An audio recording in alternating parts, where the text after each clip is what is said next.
Cek.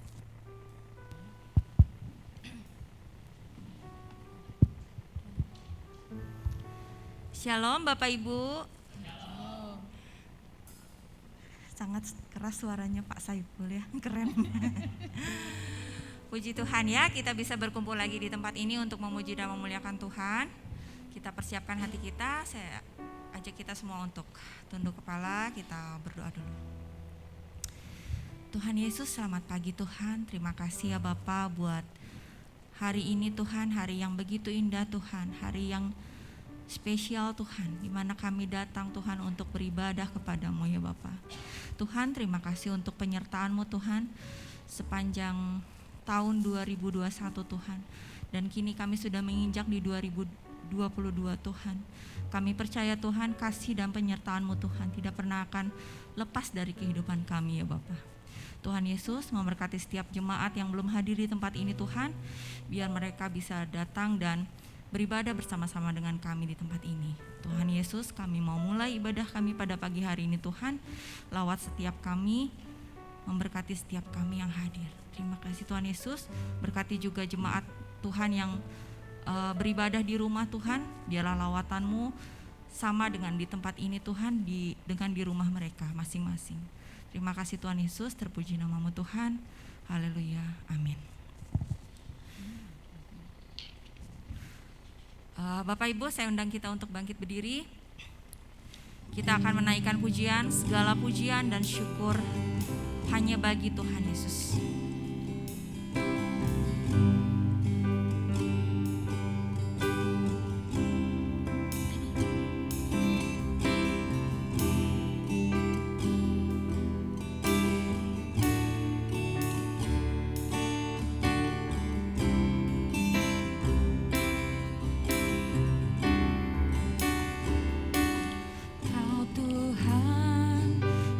Selamatkanku.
Mari Bapak Ibu serta saudara dan saudari sekalian, kita memasuki kebaktian perayaan iman kita pada minggu ini. Dan biarlah kita kembali memulainya dengan satu pengakuan bahwa sumber pertolongan kita adalah di dalam nama Tuhan, Sang Pencipta langit bumi dan segala isinya, yang di dalam kasih dan kesetiaannya tidak pernah meninggalkan buah perbuatan tangannya.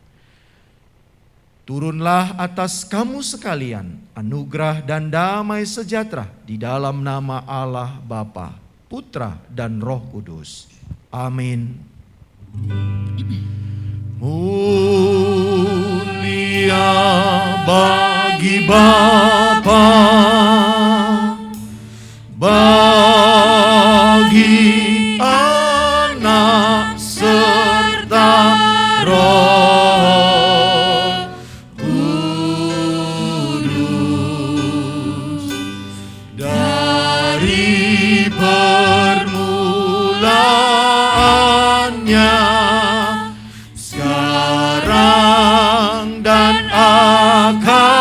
jadi selama-lamanya. Amin. Yohanes pasal yang ke-14 ayat yang ke-10 berbunyi demikian. Tidak percayakah engkau bahwa aku di dalam Bapa dan Bapa di dalam aku? Apa yang aku katakan kepadamu tidak aku katakan dari diriku sendiri, tetapi Bapa yang diam di dalam aku, dialah yang melakukan pekerjaannya. Amin, amin, amin. Amin. Amin.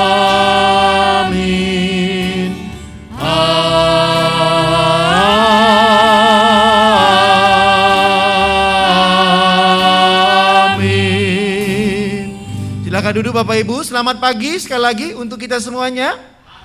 Ya, senang sekali kita boleh berjumpa di minggu yang ketiga di bulan Januari ini. Biarlah juga di dalam hari-hari kita terus merasakan bahwa kita boleh melaluinya, kita boleh menjalaninya.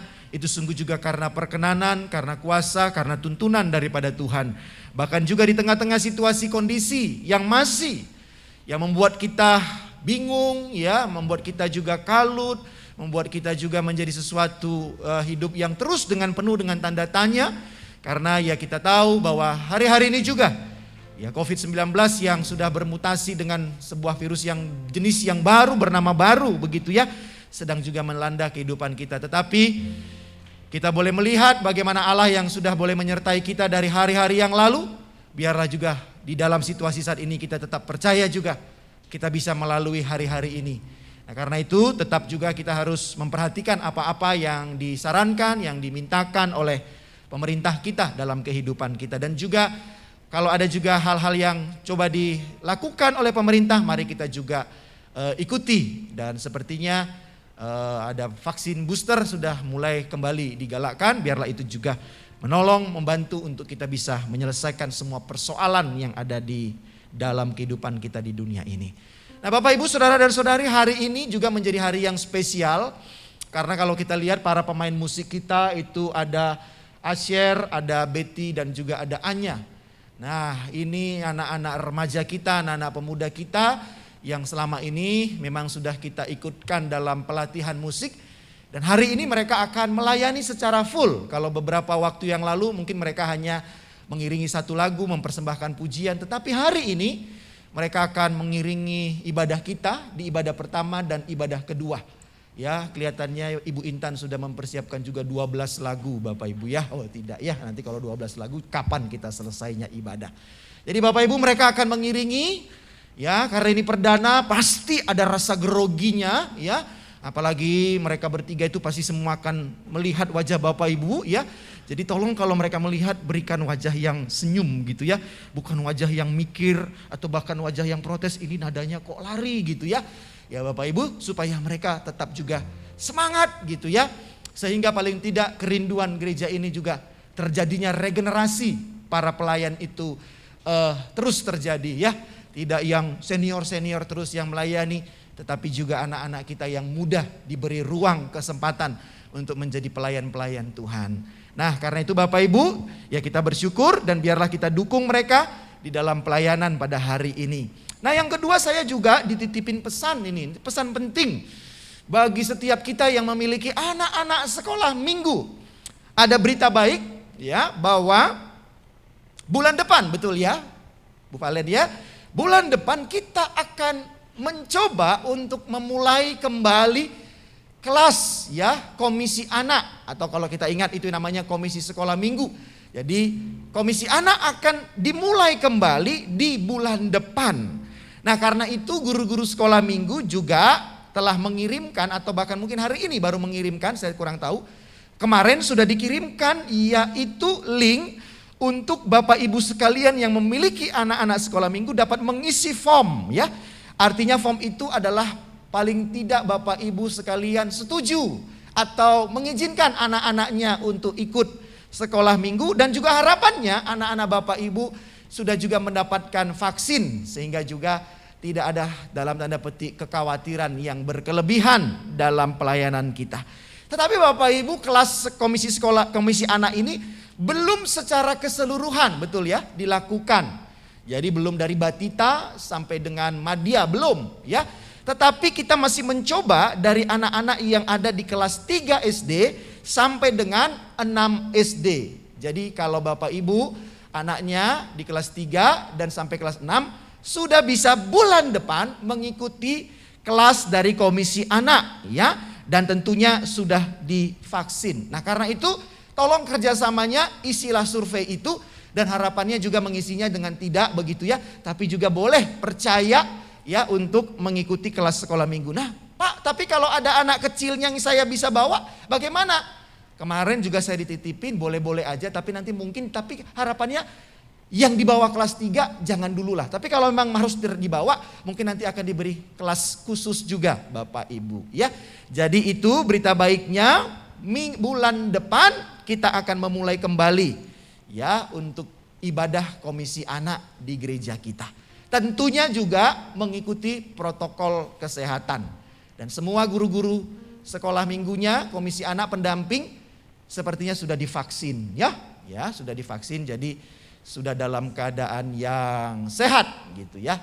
Itu Bapak Ibu, kiranya kita boleh memperhatikan semua itu, mendukungnya demi juga kebaikan pelayanan kita bersama-sama. Selamat beribadah, Tuhan Yesus memberkati. Terima kasih Pak El. Bapak Ibu, boleh saya minta tepuk tangan buat tim musik hari ini? Oh, biar mereka lebih semangat untuk melayani ya. Nah, umur tidak menjadi masalah, boleh muda, tua, kita akan selalu melayani Tuhan ya. Saya teringat satu peristiwa waktu bulan Desember kemarin. Saya dan beberapa teman-teman saya, kami ngadain kunjungan ke panti asuhan. Terus seperti biasa teman saya, Tan kamu yang ajain acaranya ya, kamu yang pimpin acara, oke. Di depan anak-anak saya udah biasa gitu ya. Nah, saya nggak tahu bahwa anak-anak yang akan kami kunjungi itu kondisinya seperti apa gitu ya. Saya pikir ya anak-anak biasa lah gitu ya, seperti sekolah minggu biasa gitu. Nah, pas saya datang ke sana, ternyata mereka sebagian itu penyandang disabilitas dan difabel gitu ya. Nah, saya mulai bingung gitu. Aduh, bisa nggak ya mereka main game terus nyanyi seperti apa yang saya sudah rencanakan gitu ya di acara itu. Saya mulai kayak bisa nggak ya gitu, takutnya mereka nggak bisa jadi saya ngomong sendiri apa gimana gitu ya. Banyak hal yang terlintas di pikiran saya gitu. Terus saya ngobrol sama susternya, suster bisa nggak saya ajak mereka untuk berinteraksi gitu ya, untuk menyanyi, untuk apa? Bisa kok, dicoba aja. Nah, saya tuh belum pernah ya berdialog sama penyandang seperti itu. Tapi ya udahlah, saya coba gitu. Dan ketika saya bilang, "Shalom adik-adik," langsung mereka jawab, "Shalom," gitu ya. Dan mereka sangat antusias gitu. Pas saya ajak nyanyi, ajak gerak, ajak apa gitu ya, ajak games juga, mereka bisa melakukan itu dengan baik. Nah, yang lebih membuat saya terharu sampai nangis gitu ya, terus sampai kayak wow gitu. Waktu sesudah beres acara mereka kayak ada penampilan gitu dan itu keren banget gitu ya. Ada yang maaf ya kurang keterbatasan fisik gitu ya, ada yang tangannya nggak ada yang tubuhnya nggak tinggi gitu ya, tinggal tumbuh, tapi mereka memuji Tuhan dengan hati, dengan segala keberadaan mereka, dengan keterbatasan mereka memuji Tuhan dengan semangat, nggak peduli gitu mau mereka seperti apa, tapi yang penting hati aku buat Tuhan, sepertinya gitu ya yang saya lihat. Dan hal itu adalah sangat memberkati saya gitu. Ketika saya dan teman-teman ke sana untuk memberkati, ternyata kami yang datang terberkati oleh keseharian mereka gitu, oleh penampilan mereka gitu. Jadi kayak kita yang dapat sesuatu gitu, bukan kita yang memberi sesuatu gitu. Dan itu sangat memberkati saya bahwa keterbatasan kita, keadaan kita itu bukan menjadi hambatan untuk kita tidak memuji Tuhan dengan sungguh-sungguh. Amin ya Bapak Ibu ya. Apalagi dengan kita yang lengkap gitu ya, dengan kondisi fisik kita yang lengkap, kita wajib untuk memuji Tuhan dengan sungguh-sungguh. Mari kita bangkit berdiri, kita mau puji Tuhan dengan sungguh-sungguh.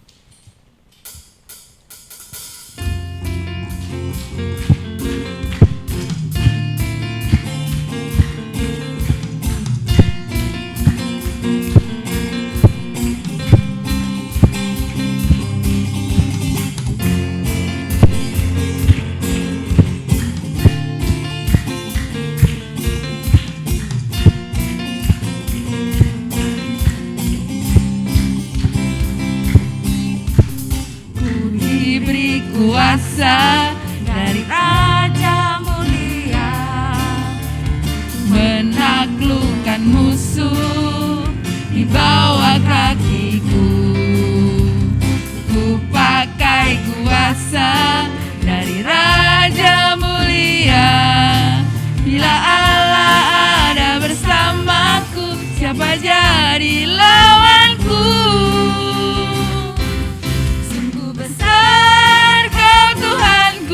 Engkau perisai hidupku.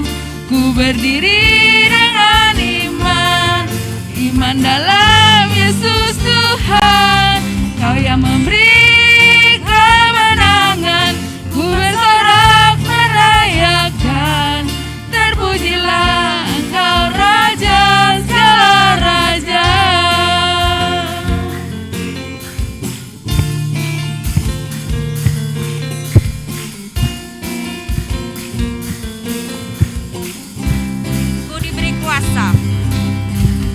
Ku diberi kuasa dari Raja Mulia, menaklukkan musuh di bawah kakiku. Ku pakai kuasa dari Raja Mulia. Bila Allah ada bersamaku, siapa jadi lawanku? Bila Allah ada bersamaku, siapa jadi lawanku? Sungguh besar Kau Tuhanku, Engkau perisai hidupku. Ku berdiri dengan iman dalam Yesus Tuhan. Kau yang memberi kemenangan, ku bersorak merayakan. Terpujilah Engkau Raja segala raja. Sungguh besar Kau Tuhanku, Engkau perisai hidupku. Ku berdiri dengan iman dalam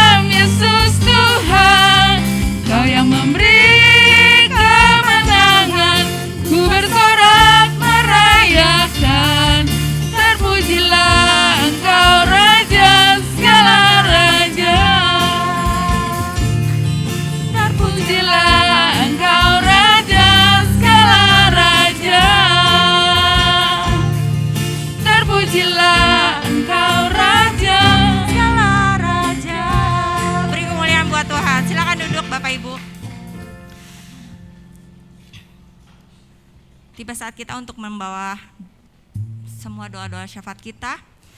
Bagi petugas saya mohon persiapkan diri. Sebelum itu kita akan mengangkat pujian Tuhan ku percaya janjimu.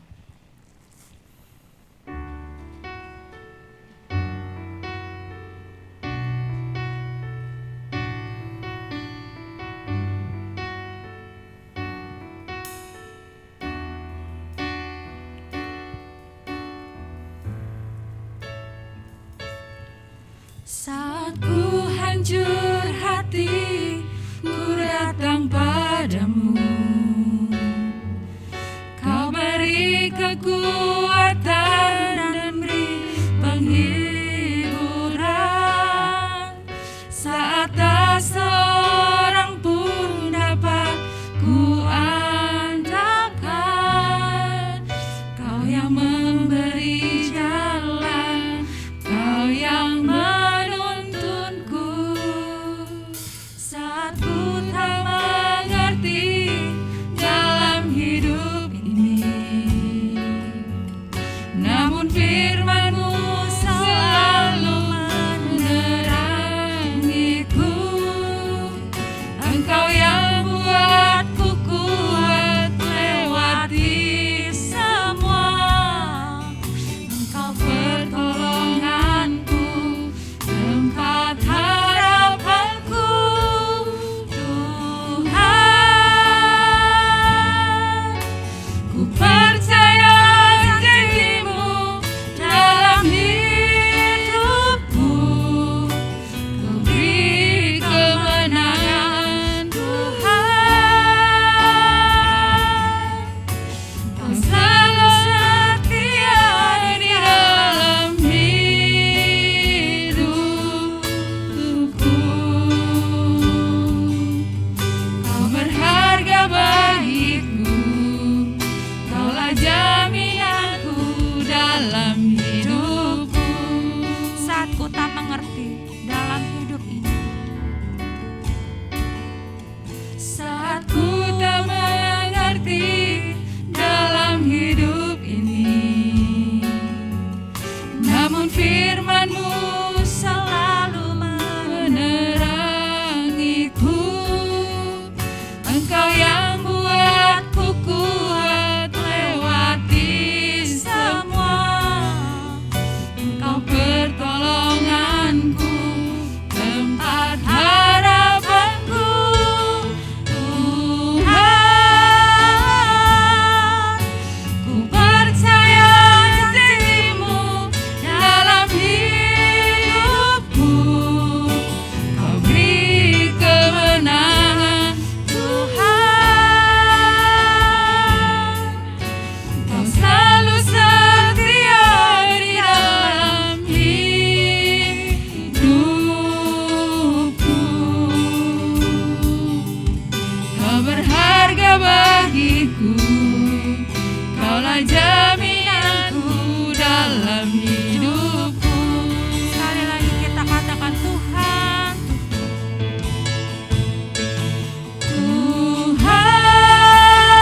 Tuhan, ku percaya janji-Mu dalam hidupku. Kau beri kemenangan, Tuhan.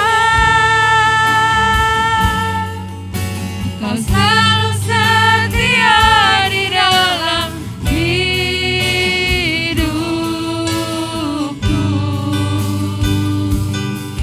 Kau berharga bagiku, Kaulah jaminanku dalam hidupku. Kau berharga. Kau berharga bagiku, Kaulah jaminanku dalam hidupku.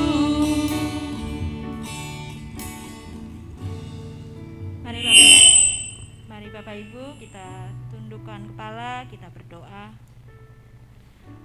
Tuhan, kami mengucap syukur untuk segala yang sudah Tuhan buat dalam hidup kami. Untuk penyertaan Tuhan, untuk kesabaran Tuhan, untuk kesetiaan Tuhan, untuk berkat, untuk rahmat, untuk hikmat. Terima kasih Tuhan, kami boleh merasakan dari waktu ke waktu kami dipelihara, kami diberkati, kami dituntun, kami disertai. Hari ini kami datang membawa doa-doa kami. Kami mengucap syukur untuk penyertaan Tuhan bagi gerejamu di tempat ini. Terima kasih karena sampai hari ini kami boleh melihat karya Tuhan tidak berhenti atas GKMI Bandung. Banyak hal Tuhan buat, banyak hal yang terus Tuhan tunjukkan sehingga gerejamu ini menjadi satu tempat untuk bukan hanya saja kami beribadah, tapi kami belajar akan-Mu. Kami mengenal akan-Mu. Terima kasih karena lewat mimbar ini kami boleh belajar bagaimana kami harus bersikap, bagaimana kami harus memuliakan-Mu, bagaimana kami harus memberikan yang paling baik daripada kami untuk kemuliaan-Mu. Terima kasih Tuhan untuk gembala kami. Kami mengucap syukur untuk keberadaannya. Kami tahu Engkau tidak pernah salah pilih orang, dan kami percaya Engkau juga yang akan terus menyediakan segala sesuatu yang ia perlukan untuk melayani-Mu di tempat ini. Hikmat pertolongan-Mu selalu ada bagi beliau, bagi Ibu dan juga bagi Anya. Kami mengucap syukur untuk pemeliharaan Tuhan bagi mereka hingga hari ini. Dan kami mau terus percaya Engkau pun akan terus menjaga mereka sampai mereka menyelesaikan segala yang sudah Tuhan taruh dalam kehidupan mereka, yaitu melayani Engkau. Bapak, kami juga mengucap syukur untuk Indonesia. Terima kasih ya Tuhan, kami boleh melihat bangsa kami hari ini boleh terus Kau sertai. Kami tahu banyak hal di luar sana, entah itu COVID, masalah ekonomi dan segala hal yang seringkali membuat kami takut, membuat kami khawatir. Tapi kami mau terus percaya ya Tuhan, bahwa Engkau adalah Allah yang besar, yang menuntun kami dari waktu ke waktu. Bukan hanya Allah yang kami dengar dari orang lain, tapi benar-benar Allah yang sudah kami hidupi, Allah yang sudah kami kenal karena segala perbuatan ajaib dalam kehidupan kami. Ampuni kami kalau seringkali kami tidak berespon dengan baik untuk segala hal yang sudah Tuhan buat. Kami tahu setiap proses dalam kehidupan kami, baik itu lewat bangsa kami, lewat keluarga kami, semua yang mendatangkan kebaikan. Kami berdoa untuk jemaat-Mu di tempat ini dengan segala pergumulannya, baik itu sakit, penyakit, baik itu ekonomi, dan hal yang lain. Tuhan, kami tahu Engkau pun tidak berhenti untuk terus berkarya atas kami. Terima kasih, dan kami mau membawa diri kami, membuka diri kami untuk terus diisi dengan segala sesuatu hal yang baru, yang boleh mengubahkan kami dari waktu ke waktu, sampai kami menjadi indah dalam pemandangan-Mu. Kami berdoa untuk setiap komisi yang ada di gereja kami, baik itu komisi anak, komisi bapak, komisi ibu, juga komisi senior, PPKA Pelangi Pemulihan. Tuhan, terima kasih untuk setiap wadah yang boleh Tuhan adakan di tempat ini. Dan kiranya setiap daripada kami boleh saling mengasihi, saling menopang, saling memberkati satu dengan yang lain. Kami percaya berkat-Mu pun terus ada bagi setiap komisi di tempat ini. Terima kasih Tuhan. Kami menyerahkan, sebentar kami juga akan mendengarkan kebenaran firman-Mu.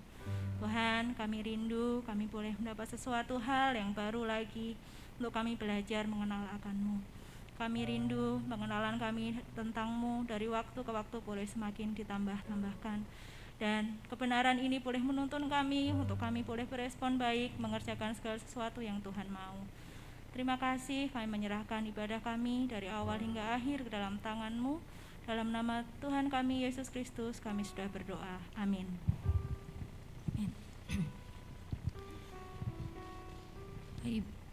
Bapak Ibu, sebentar kita akan mendengarkan firman Tuhan. Biarlah kita mempersiapkan hati kita untuk menerima benih firman Tuhan yang akan ditanamkan oleh gembala kita pada pagi hari ini dengan tema mengenal Allah, mengenal Kristus. Mari sebelum itu kita angkat pujian mengenal-Mu.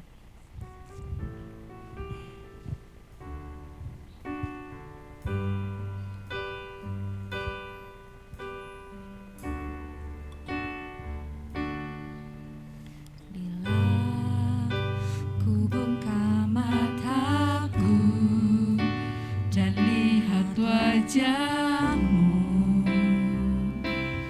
ku tergagum bila ku lihat hidup karya tangan-Mu. Ku tersanjung karena semua yang baik dalam hidupku, itulah karya-Mu.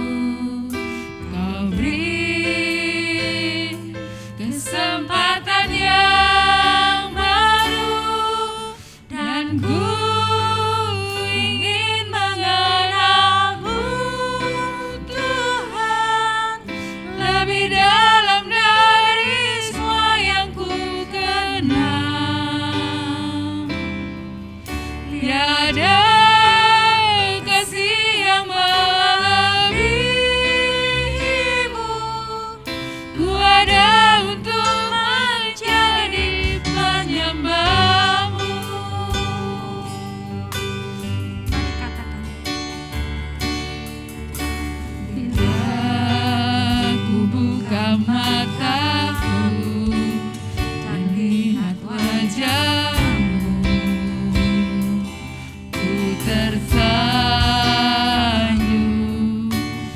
Bila ku lihat hidupku dan karya tangan-Mu, ku tersanjung karena semua yang baik dalam hidupku, itulah karya-Mu. Kau beri kesempatan yang baru, dan ku ingin mengenal-Mu, Tuhan, lebih dalam dari semua yang ku kenal. Tiada kasih yang melebihi-Mu, ku ada untuk menjadi penyembah-Mu, dan ku Saya undang jemaat Tuhan bangkit berdiri. mengenal-Mu, Tuhan, lebih dalam dari semua yang ku kenal. Tiada kasih yang melebihi-Mu, ku ada untuk menjadi penyembah-Mu, Ada untuk menjadi penyembah-Mu. Kami ada Tuhan. ku ada untuk menjadi penyembah-Mu.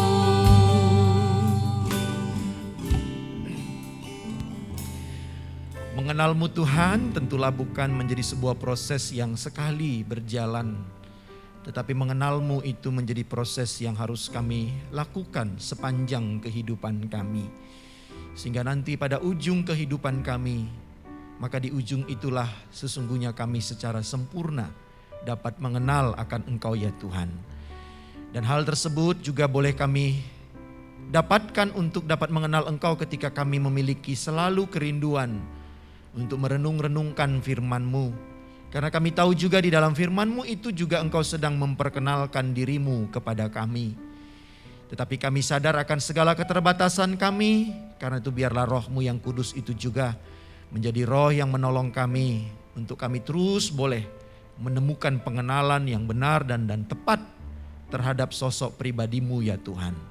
Karena itu pada saat ini hal sedemikian rupa pun mau kami lakukan ketika kami akan membaca dan mendengarkan permenungan firman-Mu. Hadirlah ya Tuhan dan izinkan juga hamba-Mu untuk boleh berkata-kata, dan biarlah apa yang sudah dipersiapkan juga semuanya boleh seturut dengan kehendak-Mu. Di dalam nama Tuhan kami Yesus Kristus kami berdoa dan memohon. Amin. Silakan duduk Bapak Ibu, Saudara dan Saudari. Ya, kita akan bersama-sama membaca firman Tuhan dari Yohanes pasalnya yang ke-17. Kita akan memperhatikan ayat yang pertama sampai dengan ayat yang kelima. dari Injil Yohanes pasal yang ke-17 ayat yang pertama sampai dengan ayat yang kelima. Mari kita sama-sama membuka Alkitab kita, baik itu yang berbentuk buku maupun juga yang digital di HP kita masing-masing.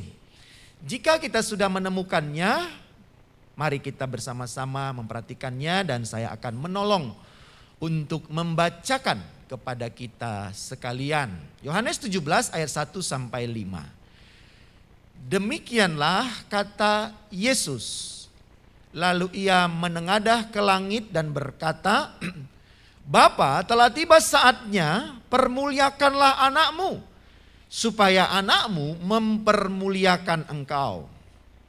Sama seperti engkau telah memberikan kepadanya kuasa atas segala yang hidup, demikian pula ia akan memberikan hidup yang kekal kepada semua yang telah engkau berikan kepadanya. Inilah hidup yang kekal itu, yaitu bahwa mereka mengenal engkau satu-satunya Allah yang benar dan mengenal Yesus Kristus yang telah engkau utus. Aku telah mempermuliakan engkau di bumi dengan jalan menyelesaikan pekerjaan yang engkau berikan kepadaku untuk melakukannya. Oleh sebab itu ya Bapa, permuliakanlah aku padamu sendiri dengan kemuliaan yang kumiliki di hadiratmu sebelum dunia ada. Sampai sejauh itu pembacaan firman Tuhan. Biarlah kita menjadi orang-orang yang terus memiliki kesetiaan untuk membaca firman Tuhan, merenung-renungkannya, dan juga belajar untuk menjadi orang yang setia melakukan firman Tuhan itu di dalam seluruh kehidupan kita setiap saat. Bapak Ibu, dikisahkan suatu ketika ada seorang raja di Timur Tengah yang bernama Raja Harun al-Rasyid. Dia punya seekor ayam. Nah, pada suatu ketika ayamnya itu bertelur, Bapak Ibu.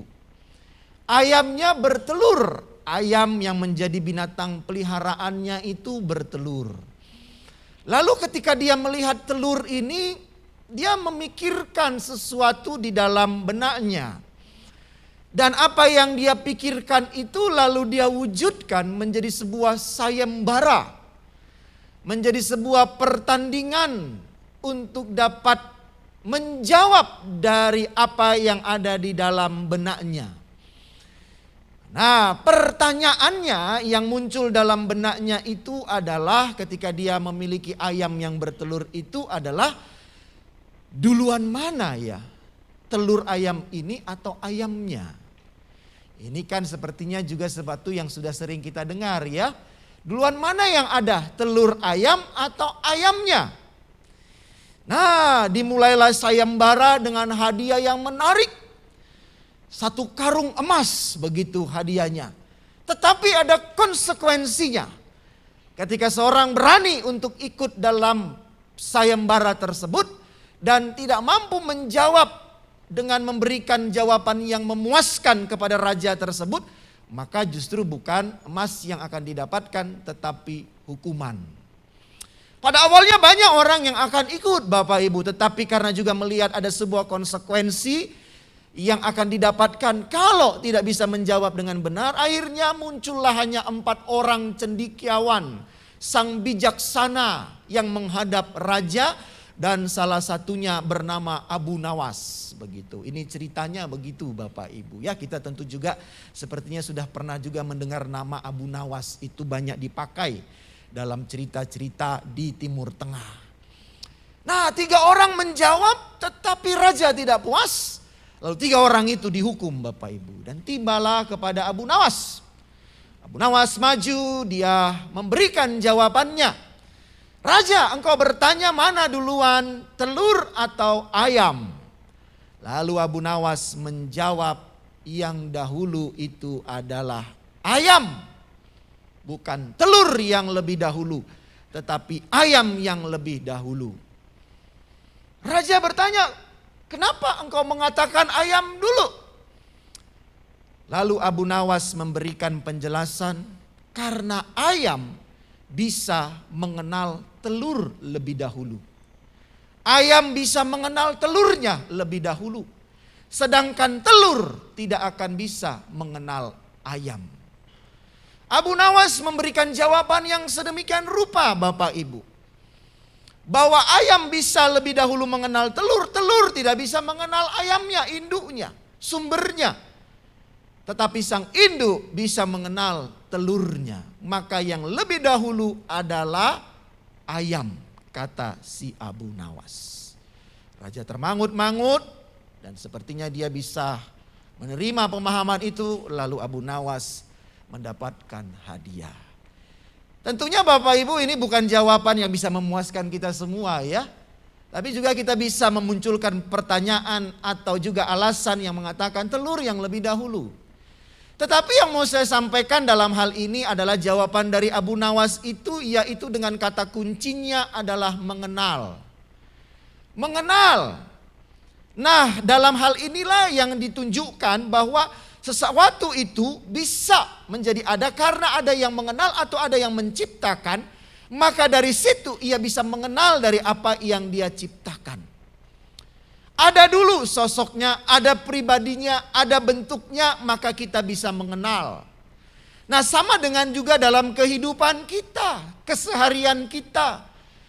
Kita pun bisa mengenal seseorang itu dengan ada dasarnya, dengan ada wujudnya, dengan ada bentuknya. Tidak mungkin kita bisa mengatakan kita mengenal dia, tetapi wujudnya itu tidak pernah ada. Ada wajahnya, ada namanya, ada suaranya, ada bentuk fisiknya, maka kita bisa mengenal dia. Ada rupanya, maka kita bisa mengenal dia. Dari suaranya, karena kita sudah tahu, sudah punya kedekatan, maka kita bisa mengenal itu punya suara siapa. Dari wujud-wujud fisik itulah kita bisa mengenal sesuatu, orang atau apapun itu di dalam kehidupan kita. Tetapi apakah itu hanya menjadi dasar kita bisa mengenal sesuatu itu atau pribadi tersebut di dalam kehidupan kita hanya dalam bentuk fisik-fisiknya saja, hanya dalam bentuk rupanya saja kita bisa mengenal? Sepertinya tidak. Kita juga bisa mengenal seseorang itu bukan hanya dalam bentuk tubuh, fisik, suara, dan segala macamnya. Tetapi kita juga bisa mengenal seseorang itu dari karya-karyanya. Dari apa yang sudah dia lakukan. Nah, karya ini juga bisa dalam dua hal, paling tidak paling dasar, yaitu karya yang baik dan karya yang buruk. Kita bisa mengenal siapa dia. Siapa orang tersebut. Bukan hanya kita mengenal rupanya, wujudnya, fisiknya. Tetapi juga kita bisa mengenal siapa dia dalam bentuk karya-karyanya. Nah, Bapak, Ibu, Saudara dan Saudari, di dalam kehidupan kita ini juga, kalau kita boleh lihat, Allah itu juga sedang memperkenalkan dirinya kepada kita. Allah itu juga sedang memperkenalkan dirinya kepada kita. Tetapi kita mungkin hanya mengenal Allah itu hanya dalam wujud namanya, sebutan dirinya. Tetapi sering luput untuk mengenal juga dirinya dalam karya-karyanya. Nah, proses untuk juga mengenal dia dengan sungguh-sungguh itu bukan juga menjadi sebuah hal yang berjalan dalam satu kali dalam kehidupan kita. Tetapi proses pengenalan itu adalah sebuah proses yang harus terus-menerus kita lakukan. Nah, kadang-kadang kita sering cepat sudah menyimpulkan kita sudah mengenal pribadi ini. Termasuk mungkin dalam hal ini kalau saya boleh katakan yaitu pasangan hidup kita. Kalau ditanya, kamu sudah kenal suamimu, kamu sudah kenal istrimu, atau mungkin kamu sudah kenal anakmu. Lalu karena rentang waktu kehidupan kebersamaan kita bukan baru 1-2 bulan, tetapi rentang kehidupan kebersamaan kita di dalam keluarga itu sudah mungkin 5, 10, 15, 20 tahun. Lalu dengan cepat kita katakan, ya saya sudah mengenal dia. Tapi kalau didalami pertanyaan itu Bapak Ibu, apakah memang sungguh-sungguh kita sudah mengenal pasangan hidup kita yang mungkin sudah bersama dengan kita, anak-anak yang bersama dengan kita itu dalam rentang waktu yang sudah cukup lama? Sudah sempurnakah pengenalan kita akan dia? Kalau ditanyakan begitu, apa biasanya jawaban yang akan kita sampaikan? Iya. Kenapa? Karena kami sudah lama. Waktu hidup kebersamaan kami bukan 1-2 hari. Tetapi apa benar Bapak Ibu kita sudah mengenal, dalam arti di sini mengenal benar-benar siapa yang ada dalam kehidupan kita itu? Ya, saya tahu dia. Suami saya wujudnya seperti ini, rambutnya suka dipotong pendek, wajahnya seperti ini, suaranya seperti ini. Kita hanya mengenal seperti itu. Tapi itulah yang sering membuat banyak dalam hidup berkeluarga kekagetan-kekagetan. Ketika seiring berjalannya waktu dan di dalam waktu itu banyak hal yang terjadi, bahkan mungkin ada peningkatan, ada perubahan, ada situasi, kondisi, tantangan, pergumulan yang sering kadang-kadang juga banyak kita temukan. Loh, aku kok gak jadi kenal ya pasangan hidupku ini? Lalu dengan cepat kita berkata, wah ini suami saya berubah. Istri saya berubah. Dulu dia adalah sebagai suami yang sangat mengasihi, tapi dengan situasi keadaan seperti sekarang ini, kok kasihnya hilang? Kok dia tidak lagi sama seperti dulu? Lalu dengan cepat kita akhirnya berkata, aku nggak kenal lagi dirinya. Nah itu kadangkala kita hanya dalam sisi pengenalan itu hanya karena dilihat dalam waktunya. Padahal kalau kita lihat manusia itu selalu mengalami perubahan. Perubahan itu banyak faktor yang menyebabkan. Umur bisa. Ketika pendidikan berubah juga bisa. Ketika status sosial mengalami perubahan, manusia berubah tidak? Berubah Bapak Ibu. Ketika tempat kita tinggal itu berpindah, berubah enggak kita Bapak Ibu? Bisa berubah. Ketika semua hal yang banyak terjadi dalam hidup kita itu bisa membuat kita mengalami perubahan. Nah karena itu Bapak Ibu saya sering mengatakan kepada suami istri atau kepada kita sebagai keluarga, jangan cepat-cepat mengatakan saya sudah mengenal pasangan hidup saya. Tetapi bagi saya, menurut hemat saya, proses pengenalan itu adalah pekerjaan yang kontinu, yang terus dilakukan sampai akhir ujung kehidupan kita. Dan kesempurnaan kita mengenal pasangan kita atau siapapun dalam hidup kita itu kapan? Ketika di akhir kehidupan kita ini selesai. Disitulah kita mengenal dia secara sempurna sebagaimana dia adanya. Nah Bapak Ibu, karena itu juga kalau kita mengenal Tuhan, maka jangan kita katakan saya sudah mengenal Tuhan. Tetapi kalau diselidiki, ternyata kita hanya mengenal Tuhan sebagai anak-anak komisi anak. Kita mengenal Tuhan itu dalam pemahaman masih seperti anak-anak sekolah minggu mengenal Tuhannya. Tuhan yang maha kasih, Tuhan yang pemurah. Hanya yang dalam bagian-bagian seperti itu Bapak Ibu Saudara dan Saudari. Lalu ketika dalam perjalanan kehidupan kita ini banyak persoalan. Karena konsep pengenalan kita akan Allah itu hanya dalam bentuk kekanak-kanakan. Akhirnya ketika persoalan hidup yang silih berganti datang dalam diri kita. Dan sepertinya tidak terselesaikan. Lalu kita berkata, kok aku sekarang jadi tidak lagi mengenal Tuhan ya? Kok jadi sekarang aku tidak lagi mengenal Allah ya? Dan parahnya karena kita merasa kita tidak lagi mengenal Allah, kita meninggalkannya dan meletakkannya dan berpaling kepada Allah. Sumbernya karena di awal kita merasa sudah kenal. Sudah tahu akan Allah itu. Dan ternyata pengenalan kita itu hanya pengenalan seperti kanak-kanak. Tidak bertumbuh, tidak dewasa. Kita hanya mengenal Allah sebagai Allah yang menjadi sumber berkat. Allah yang hanya melimpahkan berkat-berkat dalam kehidupan kita.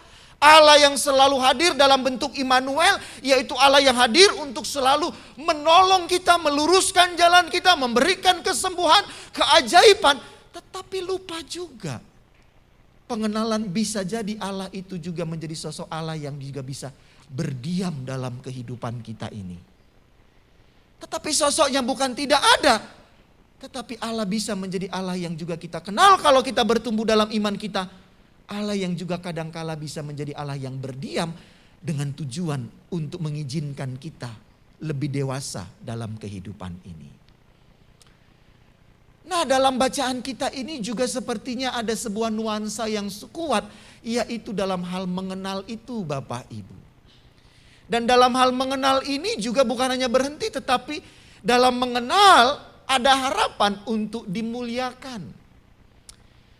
Memang teks Yohanes itu Bapak Ibu, Injil Yohanes itu adalah Injil yang sangat kuat nilai dari filosofisnya.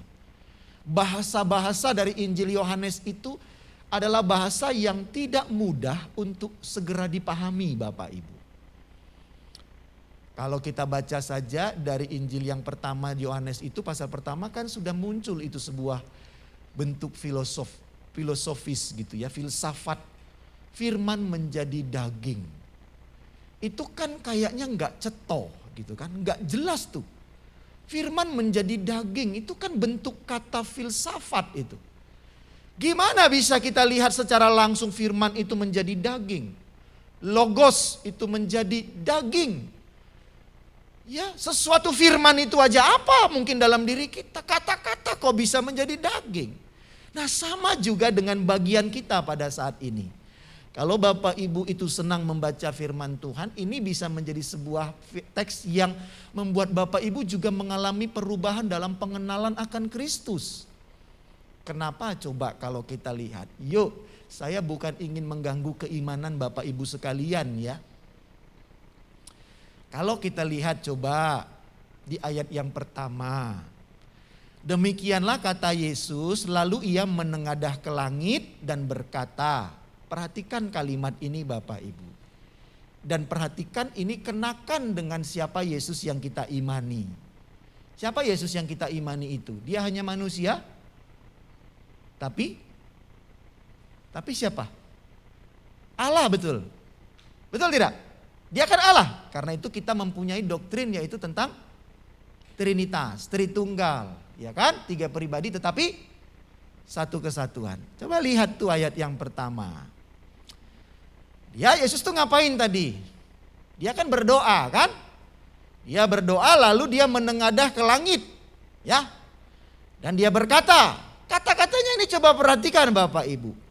Bapa, telah tiba saatnya, permuliakanlah anakmu. Yuk berhenti dulu di situ. Kok Yesus bilang dia menjadi anaknya sang Bapa? Berarti dia bukan Allah. Berarti dia bukan ilah. Ya kan, bukan Allah, bukan Tuhan. Dia mengatakan permuliakanlah anakmu, ada permintaan untuk dimuliakan. Supaya anakmu mempermuliakan dua. Pertanyaannya, apakah Tuhan, apakah Yesus perlu untuk dipermuliakan dalam keilahiannya? Apakah Yesus perlu untuk dimuliakan dalam keilahiannya? Bukankah Yesus, kalau kita boleh selidiki, ia sudah mulia karena dia adalah Allah itu sendiri.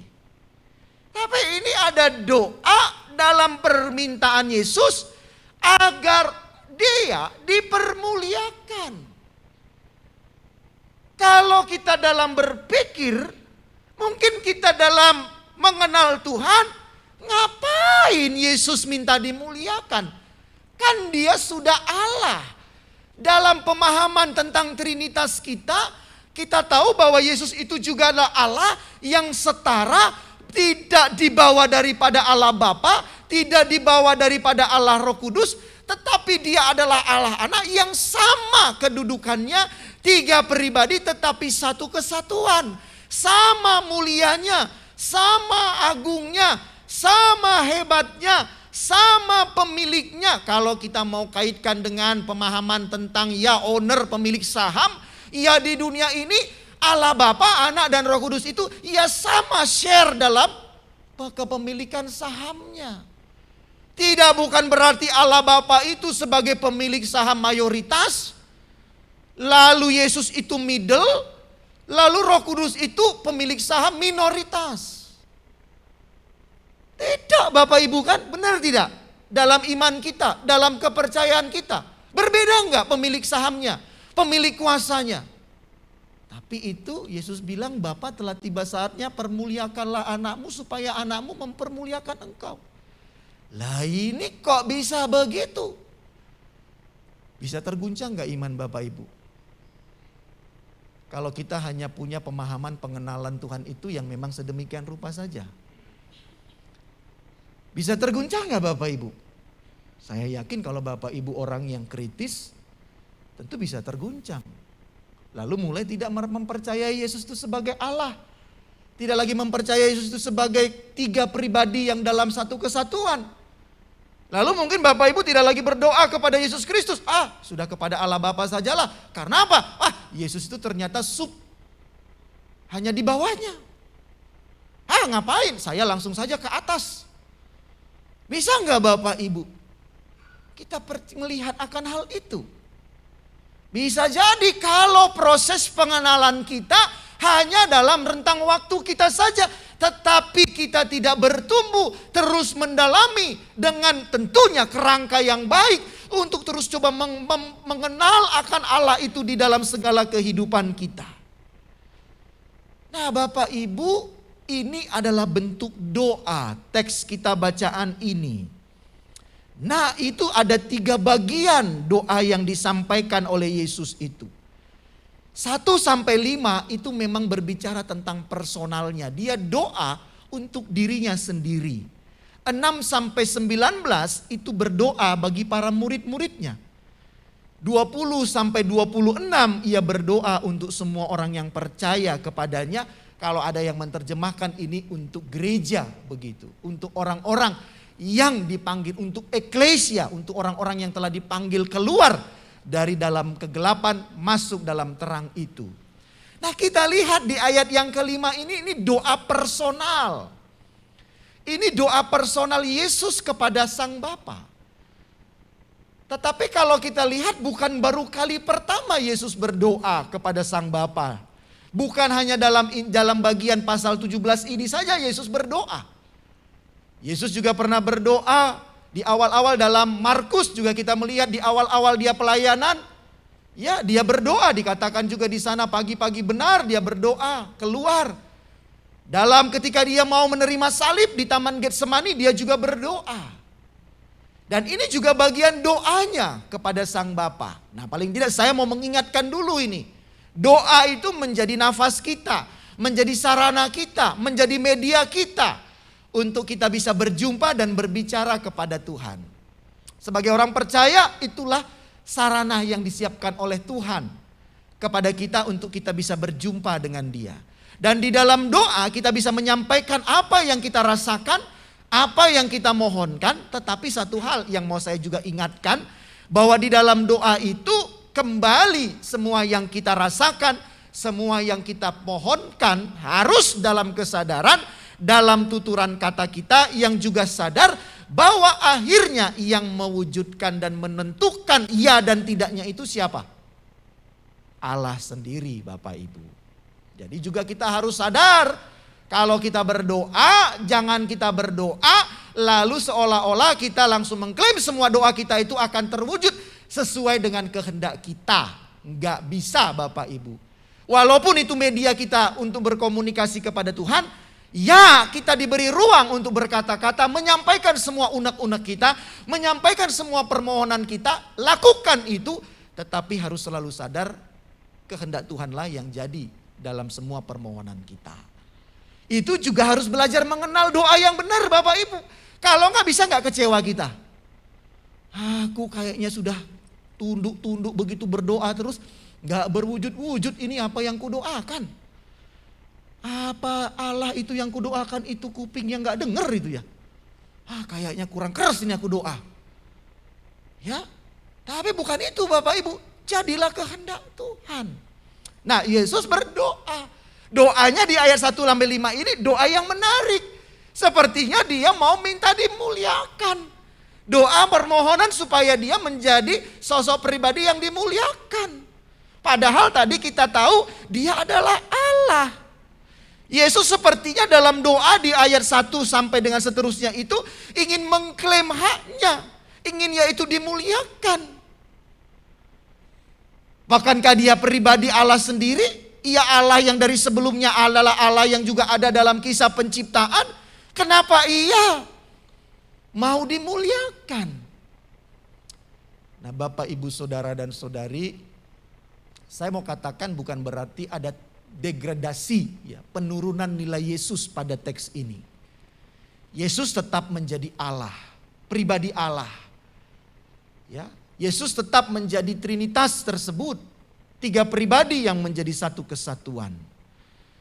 Nah, dalam bacaan ini ada tekanan yang sebenarnya yang mau ditunjukkan. Yaitu dalam sisi kemanusiaan Allah. Ya, sisi kemanusiaan Yesus yang datang ke dunia ini, yang menjelma menjadi manusia. Yang paling tidak saya boleh refleksikan di sini adalah dalam doa permohonan kepada Sang Bapa untuk dia dimuliakan, itu bukan datang dengan ujuk-ujuk. Itu bukan datang dengan sebagai sebuah klaim bahwa dia adalah Allah. Untuk dikembalikan haknya, otoritasnya, tidak. Tetapi di dalam ayat yang pertama itu dia memohon agar dia dimuliakan. Kita harus melihat juga di ayat yang keempat. Di ayat yang keempat dalam Yohanes pasal 17. Semoga Bapak Ibu agak bisa mengikuti ya. Mungkin kayaknya ini khotbahnya kok kayak mengajar nih, agak berat ini ya. Tapi gak apa-apa Bapak Ibu, supaya kita juga punya benteng dalam kehidupan kita. Karena saat-saat ini kita sering kali diborbandir tentang keraguan tentang keilahian daripada Yesus. Nah, di ayat yang keempat itu dikatakan apa? Aku telah mempermuliakan engkau di bumi dengan jalan menyelesaikan pekerjaan yang engkau berikan kepadaku untuk melakukannya. Dalam pasal ini Yesus memang menunjukkan atau menempatkan dirinya memang sebagai seorang manusia, tetapi sekaligus juga Allah yang telah hadir ke dunia ini. Bukan untuk berdiam diri, bukan untuk tidak melakukan apa-apa, tetapi di ayat 4 itu ia datang untuk menyelesaikan pekerjaan di sini juga bisa kita lihat sebagai sebuah kesepakatan bersama daripada 3 sosok pribadi itu, yaitu untuk menyelamatkan umat manusia ini, maka diutuslah anaknya yang tunggal itu datang ke dunia ini yang menyelesaikan setiap pekerjaan-pekerjaan yang ditetapkan kepadanya. Nah, dari sini berarti kita bisa melihat Bapak Ibu, Yesus mengklaim dalam tanda petik haknya untuk dimuliakan itu muncul karena ada sebuah alasan bahwa ada dasar, ada fakta bahwa Yesus telah menjadi pribadi yang setia dalam melakukan tugasnya. Nah, dia berhak untuk mengklaim itu. Nah, dia bukan ujuk-ujuk ingin mengklaim segala haknya, tetapi ia bisa mengklaim itu karena ia telah menjadi sosok pribadi manusia yang sekaligus adalah Allah yang memberikan teladan dalam bentuk kesetiaan. Nah, Bapak Ibu, kalau kita boleh renung-renungkan, kadangkala kan kita sering luput untuk mengenal Allah yang setia ini. Kita sering mengenal Allah itu dalam sosok pribadi Yesus yang berwujud nyata sebagai manusia dan Allah itu. Kita sering mengenal Allah itu hanya dalam bentuk Allah yang seperti apa? Allah yang penuh dengan kuasa. Allah yang penuh dengan mukjizat. Allah yang sanggup melakukan karya-karya yang di luar dari akal pikiran kita. Allah yang sanggup menyembuhkan orang yang sudah diklaim tidak punya harapan. Bahkan mungkin dari lahir sudah punya penyakit yang parah. Tetapi dia Allah yang bisa memberikan mukjizat kesembuhan. Allah yang juga bisa mengeluarkan aura kekuatan daripada jubahnya. Kita ingat seorang perempuan yang pendarahan itu. Hanya ketika memegang jubahnya, lalu ia sembuh. Hal-hal yang fenomenal, fantastik, seringkali itu menjadi dasar pengenalan kita kepada Allah. Betul tidak? Dan bahkan itu juga menjadi sesuatu yang kita harapkan dalam pengenalan kita, supaya juga terjadi dalam kehidupan kita. Ketika kita mungkin sedang dalam persoalan, sedang dalam pergumulan, sedang dalam sakit, sedang dalam problem. Nah, pengenalan kita hanya dalam batasan-batasan yang sedemikian rupa. Karena apa? Karena pengenalan kita berdasarkan Allah itu berdasarkan kebutuhan kita. Tetapi kita juga harus mengenal satu bagian lagi yang sangat luar biasa ada dalam diri Yesus, yaitu tentang kesetiaannya. Kesetiaannya dalam sisi kemanusiaannya. Ia menjadi sosok teladan dalam bentuk kesetiaan. Kalau dia hanya pakai dalam sisi keilahiannya Bapak Ibu, bisa enggak ia menjadi Allah yang tidak setia menggenapi tugas panggilannya ke dunia ini? Menurut saya bisa. Ngapain dituntaskan? Wong aku sudah melakukan karya yang besar, ajaib, menunjukkan tentang Mesias itu, tapi tetap ditolak. Tapi apa pernah Yesus berhenti Bapak Ibu? Lalu berkata, enak, bosan, angel, ya, wong-wonge iki was sakarepe dhewe kata gitu. Pokok men, ya. Kalau orang Batak bilang, wah manusia ini jugul meong semuanya, ya kan? Pokoknya ya aku aja lah gitu. Bisa gak Yesus bilang, udahlah. Tapi coba lihat. Walaupun sudah ada hal-hal yang fenomenal, fantastik, luar biasa. Tapi itu tidak juga membuat manusia mengenal benar dengan Allah. Tapi bahkan sebaliknya pengenalan menjadi bengkok. Karena hanya ingin mendapatkan berkat yang ajaib. Tapi lupa mengenal tentang kesetiaan Allah. Kesetiaan Yesus. Nah, karena itu di ayat 4 dia katakan, aku telah mempermuliakan engkau itu bukan tanpa dasar. Tapi aku meminta supaya dipermuliakan, dikembalikan kepada posisiku semula sebagai Allah. Karena tugasku di dunia ini dalam kesepakatan kita telah selesai kulakukan. Ia sudah mempermuliakan Allah dan itu dilakukan dalam kesetiaan. Karena itu Yesus katakan di ayat yang kelima, oleh sebab itu ya Bapa, permuliakanlah aku padamu sendiri dan kemuliaan yang kumiliki di hadiratmu sebelum dunia ada. Jadi ia sudah ada kemuliaan itu melekat pada dirinya. Dan sekarang ia ingin kembali kepada kemuliaannya sebagai Allah. Dan itu dilakukan dan dimintakannya karena ia sudah menggenapi semua tugas yang dilakukannya. Dalam ketaatan. Itu yang menjadi dasarnya Bapak Ibu. Jadi Yesus itu bukan berarti menjadi manusia yang 100% tanpa ada keilahiannya. Tidak, ia manusia 100%. Tetapi ada keilahiannya. Dalam kemanusiaan yang 100%. Ia sudah menggenapi semua rencana, visi, misi yang diletakkan dalam dirinya dalam ketaatan. Nah karena itu. Ini adalah doa di ujung-ujung dari misinya yang sudah selesai. Dia mau kembali kepada posisi semulanya. Sebagai Allah itu. Yang sama dengan Sang Bapa itu. Nah itu yang pertama yang bisa paling tidak membantu Bapak Ibu kita untuk tetap dalam keyakinan iman kita di tengah-tengah mungkin bombardir orang yang bisa menjatuhkan kita dalam pemahaman kita tentang Trinitas tersebut. Yang kedua Bapak Ibu, dalam tema kita ini yang juganya sebenarnya sepertinya sama dengan pertanyaan dari Raja Harun Al-Rasyid tadi ya. Mana yang lebih dahuluan, telur atau ayam? Nah ya, mengenal Allah, mengenal Kristus, mana yang lebih dahuluan? Ya kalau saya sih dalam pemikiran memang kemarin juga sempat diskusi sama Alvin. Saya pikir memang tema ini kurang tepat juga. Yang harusnya kan mengenal Kristus, maka kita bisa mengenal siapa Bapak Ibu? Mengenal Allah. Jadi dari Kristus lah kita bisa mengenal Allah itu sesungguhnya. Ya, nah kalau itu kita pakai, saya pikir saya bisa bersepakat dengan hal itu. Jadi mengenal Kristus, maka kita mengenal Allah. Kenapa? Karena kalau dikaitkan tadi dengan ayat 4, berarti paling tidak kita bisa melihat ada sebuah persoalan ketika Injil Yohanes ini dimunculkan dalam konteksnya. Yaitu bahwa umat pada saat itu, kalau sekarang kita harusnya sudah beres dengan persoalan ini. Tetapi pada saat itu, ya ketika teks ini dimunculkan, firman ini disampaikan, ada sebuah persoalan yaitu bahwa orang banyak pada saat itu belum bisa mengenal tentang Allah itu. Nah, pemahaman mereka masih terkait dengan konsep Allah yang jauh atau Allah yang imajiner, Allah yang hanya menjadi sebuah imajinasi. Sebuah pemikiran. Ya, sebuah pemikiran karena nggak kelihatan. Atau mungkin juga bisa terjebak dalam bentuk dewa-dewa. Ya Allah itu ya seperti dewa-dewa, patung-patung dan segala macam. Ini dalam bentuk memang Injil Yohanes itu adalah dalam ketika dimunculkan itu dalam budaya Yunani.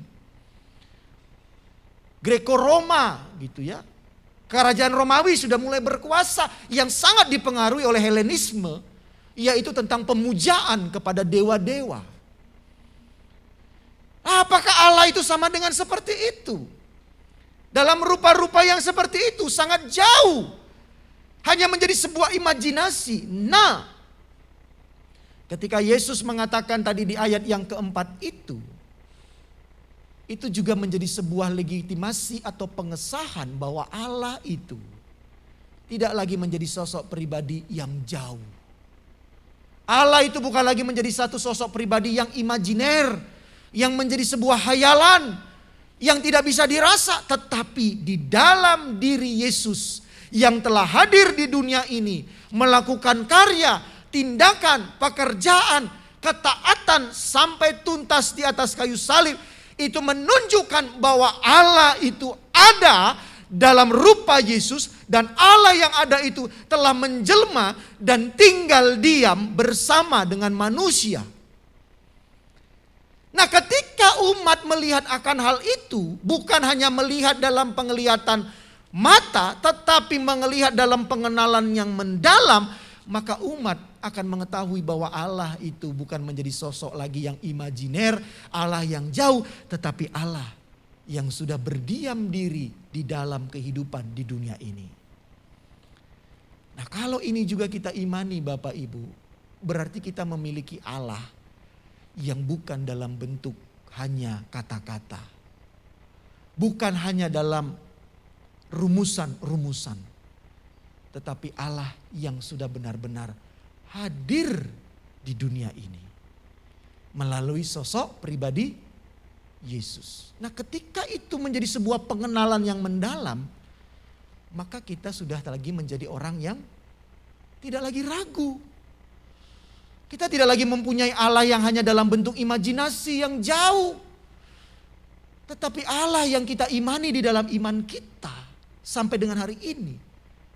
Dengan teks ini, dengan bagian ini, maka terjelaskanlah bahwa Allah itu bukan lagi menjadi Allah yang dalam bentuk pemikiran, tetapi Allah yang sudah menjelma menjadi manusia dan tinggal diam bersama dengan kita dalam wujud karya-karya yang sudah dilakukan oleh Yesus dan dilakukan dalam ketaatan sampai kematian. Nah, dua hal inilah Bapak Ibu yang perlu kita renungkan dalam kehidupan kita.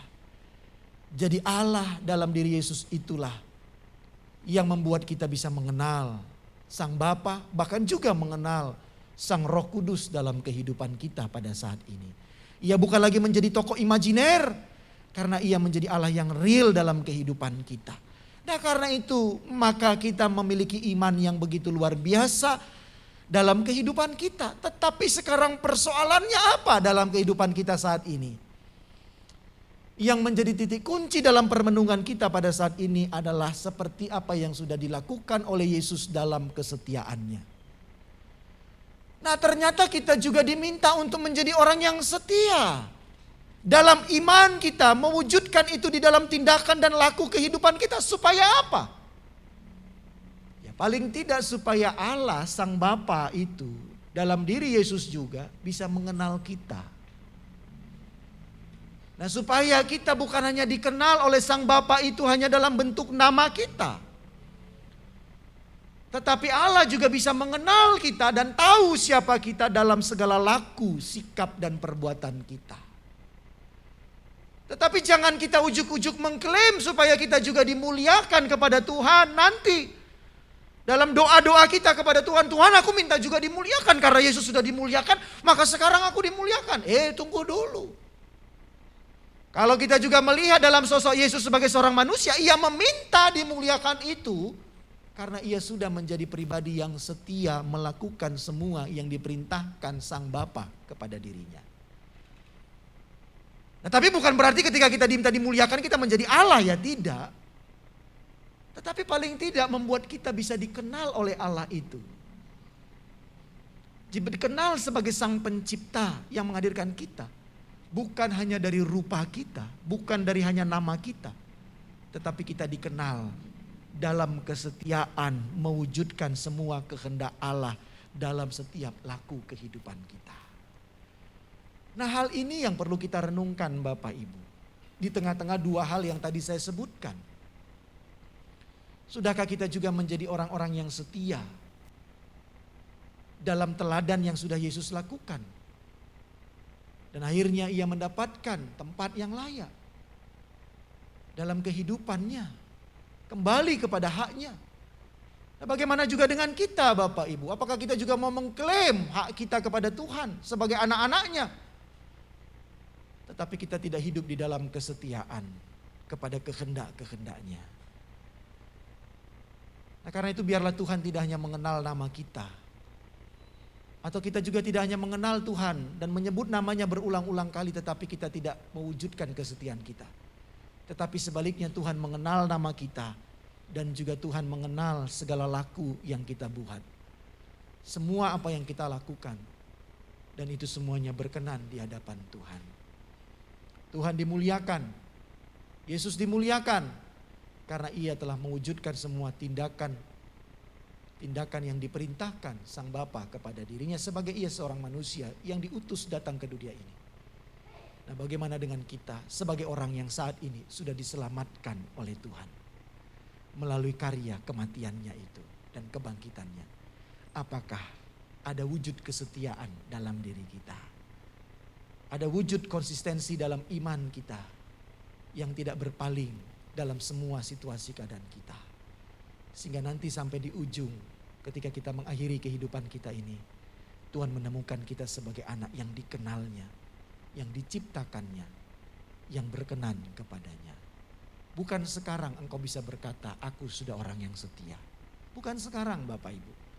Bukan hari ini engkau berkata, aku orang yang sudah paling setia kepada Tuhan. Tidak. Tetapi kesetiaanmu itu akan benar-benar berwujud dalam akhir hidupmu. Karena banyak orang yang 10 tahun menjadi orang percaya, 15 tahun menjadi orang Kristen. Tetapi di tahun yang ke-11, tahun yang ke-16, ia bisa berpaling daripada Kristus. Benar gak Bapak Ibu? Ada orang-orang yang sepertinya sudah menjadi pelayan Tuhan. Menjadi WL, menjadi pemain musik, bahkan menjadi seorang pendeta. Tetapi di hari berikutnya, ia menanggalkan semua itu. Benar gak Bapak Ibu? Banyak dalam hidup kita. Dalam sejarah perlayanan saya juga menemukan itu. Di tempat saya melayani dulu, ada seorang yang sudah jadi majelis Bapak Ibu. Jadi majelis itu kan tempat yang layak, yang mulia, yang diberikan, dipilih oleh Tuhan. Dari majelis dipilih. Tetapi apa yang terjadi Bapak Ibu? Karena cinta, ia meninggalkan imannya. Karena cinta, ia meninggalkan imannya. Karena cinta Bapak Ibu. Tapi hari-hari saya dengar lagi dia mau kembali lagi kepada imannya. Nah ini saya kadang-kadang mikir nih berarti imannya itu nanti kayak pakai baju gitu ya. Hari ini gak cocok bajunya ini tinggal ganti. Nanti kalau yang cocok yang sana pakai lagi yang itu. Menurut saya gak boleh begitu Bapak Ibu ya. Nah itulah yang membuat kita bisa menjadi konsisten memakai baju iman kita kalau kita mengenal Tuhan. Dan mewujudkannya dalam kesetiaan hidup kita. Tuhan memberkati kita. Amin. Mari kita berdoa. Bapa di dalam surga, terima kasih ya Tuhan, kami sudah boleh merenungkan firman-Mu. Biarlah firman-Mu yang saat ini boleh kami renung-renungkan itu menjadi firman yang boleh tinggal diam di dalam diri kami. Untuk juga membuat kami lebih dalam lagi mengenal akan Engkau ya Tuhan, dan Engkau mengenal kami. Sehingga dalam pengenalan-Mu itu juga Engkau menemukan kami sebagai orang-orang yang setia di dalam iman kami. Sebagaimana teladan Yesus yang sungguh dalam kesetiaannya ketika hadir di dunia ini, walaupun menghadapi tantangan badai yang begitu berat, tetapi ia bukan menjadi pribadi yang berpaling daripada tugas utamanya ke dunia ini. Tetapi ia justru menjadi pribadi yang patut kami teladani dalam kesetiaannya sampai di ujung kehidupannya. Biarlah hal itu juga menjadi sesuatu yang boleh berwujud dalam kehidupan kami. Biarlah kami bukan hanya menjadi orang-orang yang beriman, hanya sekedar mencari berkat-berkat-Mu, mencari mujizat-mujizat-Mu, tetapi lupa untuk hidup di dalam kesetiaan kepada Engkau. Dan biarlah Tuhan kami belajar untuk menjadi orang yang setia, tekun di dalam iman kami sebagaimana Engkau telah tekun di dalam tugas panggilan-Mu. Demi Kristus tolonglah kami untuk melakukannya. Amin.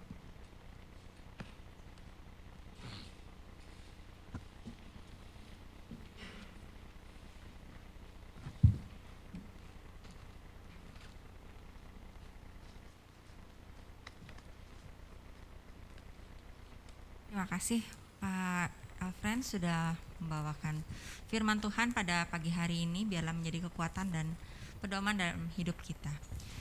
Sebentar kita akan mengedarkan kantong persembahan. Kepada yang bertugas saya undang untuk maju ke depan.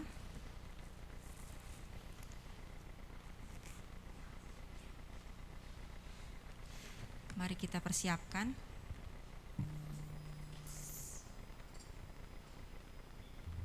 Sebelum itu mari kita berdoa. Tuhan Yesus, terima kasih Tuhan untuk firman Tuhan yang telah kami dengar pada pagi hari ini Tuhan, agar kami semakin hari semakin mengenal akan Engkau Tuhan. Tuhan, sebentar kami akan membawa persembahan syukur kami Tuhan yang akan kami berikan Tuhan untuk pekerjaan-Mu di tempat ini. Kiranya Tuhan memberkati setiap tangan yang memberi Tuhan, memberkati setiap pekerjaan dan usaha kami. Berkati juga orang-orang yang mengelola persembahan ini Tuhan untuk memperluas kerajaan-Mu Tuhan. Terima kasih ya Bapa, terpuji nama-Mu Tuhan. Haleluya, amin. Saya undang majelis untuk membacakan warta sambil kantong persembahan diedarkan.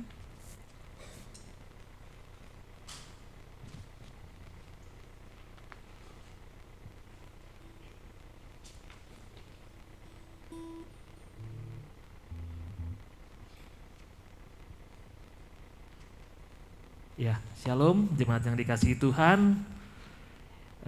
Selamat pagi, selamat hari Minggu, selamat beribadah.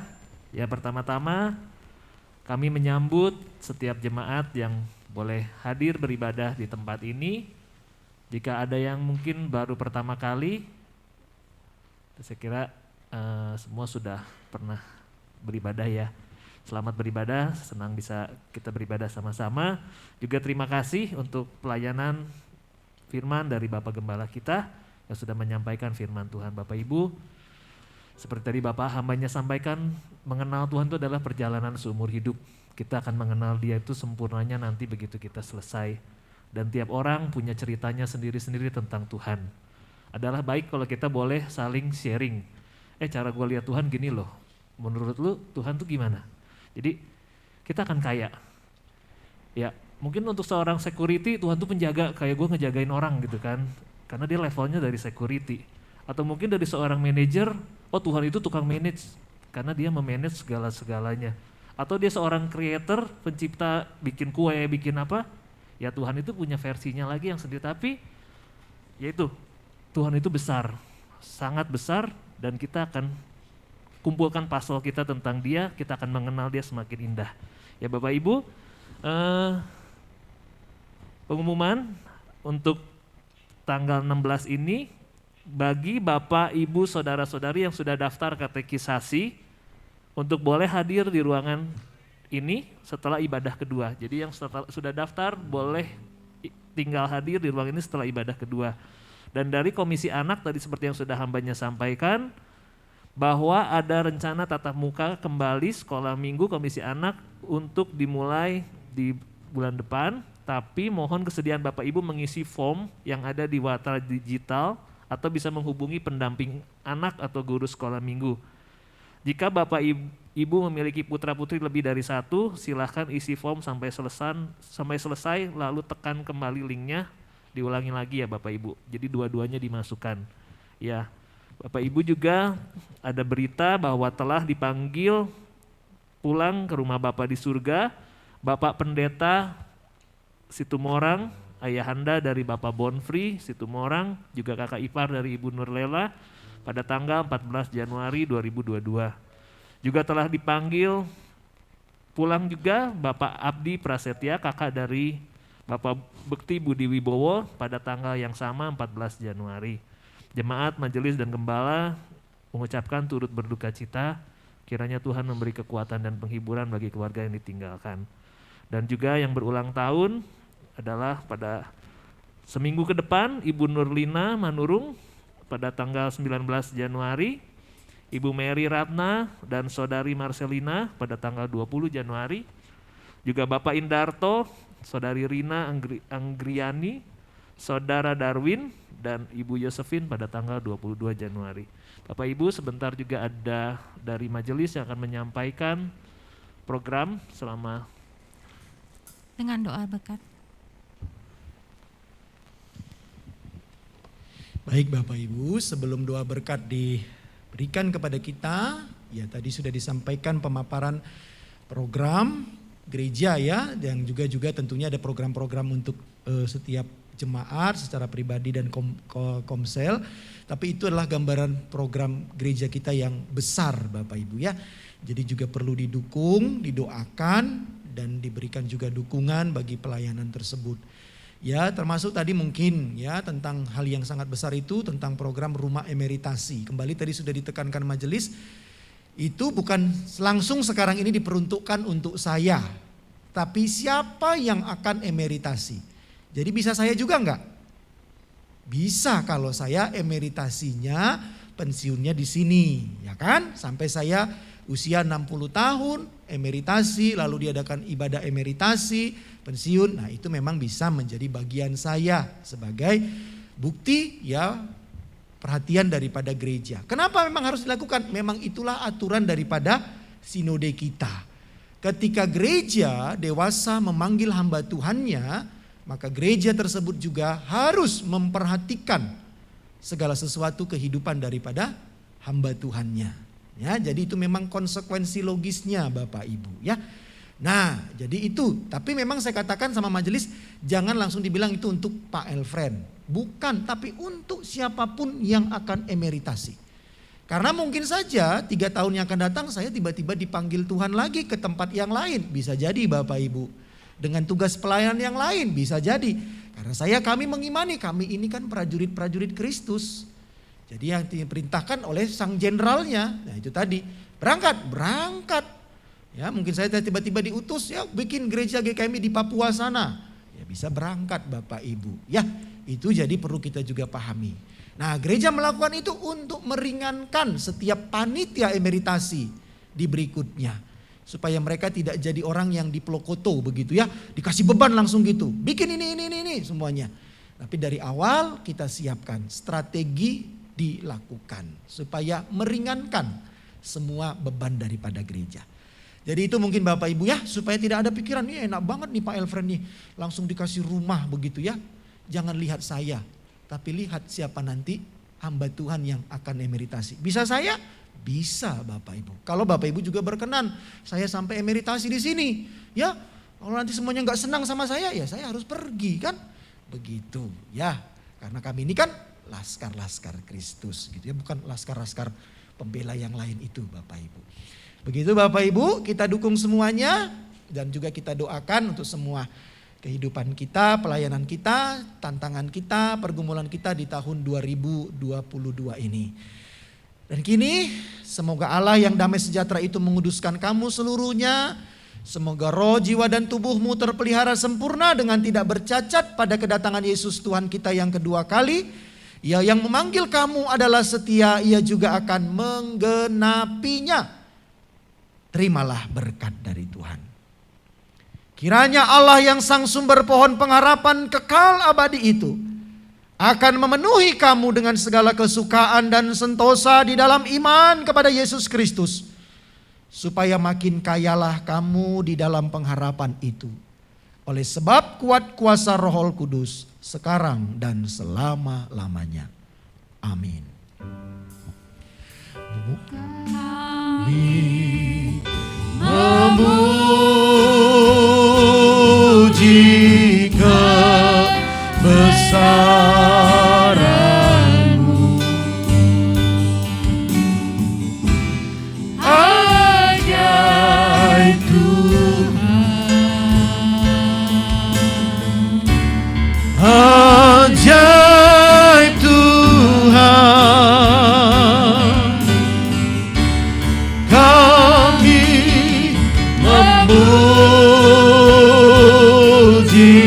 kebesaran-Mu. Ajaib Tuhan, ajaib Tuhan, ajaib Tuhan,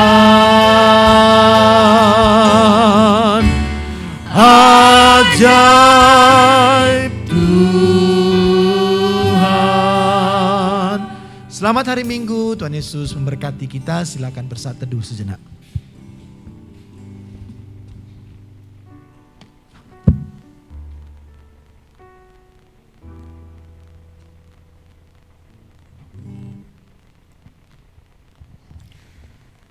Jemaat yang dikasih Tuhan, selamat hari Minggu. Tuhan Yesus memberkati.